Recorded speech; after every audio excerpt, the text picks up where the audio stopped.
আসসালামু আলাইকুম এভরিওয়ান। আমার এই যে শখের একটা ব্যালকনি, তো এটা হচ্ছে আমি কয়েকদিন ধরে পরিষ্কার করতে পারছি না, সময় পাচ্ছি না।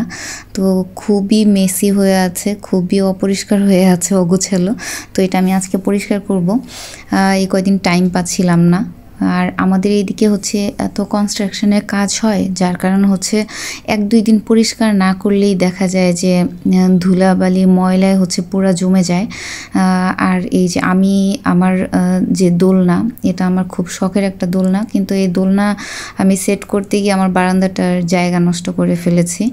আর হচ্ছে এই দোলনার উপরে হচ্ছে কুশন আছে, কিন্তু কুশনটা দিলে দেখা যায় যে আমার দিনে 3-4 বেলা হচ্ছে এই কুশন পরিষ্কার করতে হয়, এত ধুলাবালি জমে যায়। এই জন্য আমি কুশনটাকে সরিয়ে ফেলেছি, সরিয়ে ফেলে হচ্ছে ওইখানে আমি একটা টাওয়াল দিয়ে দিয়েছি, কারণ আমার হাজব্যান্ড সারাক্ষণ এটাতে বসে।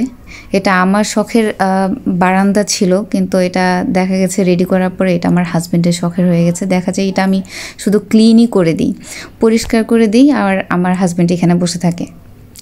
এই জন্য দেখা যায় যে আমি পরিষ্কার করতে না চাইলেও এটা করতে হয়, কারণ ও যেহেতু এটাতে রেগুলার বসে বা বারান্দায় থাকে। আর হচ্ছে আমার যেহেতু আমার গোছগাছ করা বা পরিষ্কার করাটা আমার একটা হ্যাবিট, আমার একটা রোগ, তো এটা পরিষ্কার না করলেও আমার ভালো লাগে না।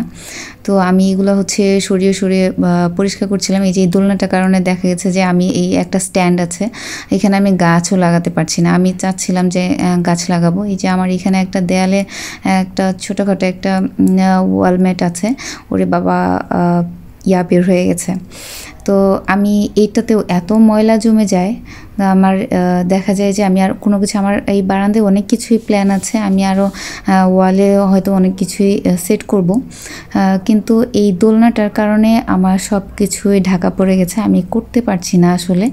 তো ইভেন দো আমি যে এটা চেঞ্জ করব বা এটা খুলে ফেলবো, এই দোলনাটা আমার হাজব্যান্ডের খুব পছন্দ। ও হচ্ছে দেখা যায় যে এখন মানে টুল বা মোড়ায় না বসে এই দোলনাটাতেই বসে থাকে, যার কারণে আমি এটা খুলেও ফেলতে পারছি না। ইভেন দো আমার ভাতিজি, ও যে বাংলাদেশে আসছিল, ও দেখা গেছে যে বাসায় যে কয়দিন আমরা ছিলাম ঢাকাতে, তো ওরা যে কয়দিন ছিল, আমার ভাতিজি হচ্ছে পুরো টাইমটা এই বারান্দাতেই মনে হয় কাটিয়েছে, আর আমার রুমটাতে, বিকজ আমার রুমটা তার খুব পছন্দের। এই যে আমি হচ্ছে ঝেড়ে টেরে পরিষ্কার করে ফেলেছি, একটা টুল দিয়ে দিয়েছি কাঠের আর হচ্ছে কি বলে পাটের। আমি টুল বেশিরভাগ সময় এখন রাখছি না, কারণ হচ্ছে বৃষ্টি হয় যে কোনো সময়, আমি বাসায় তো অলওয়েজ থাকি না।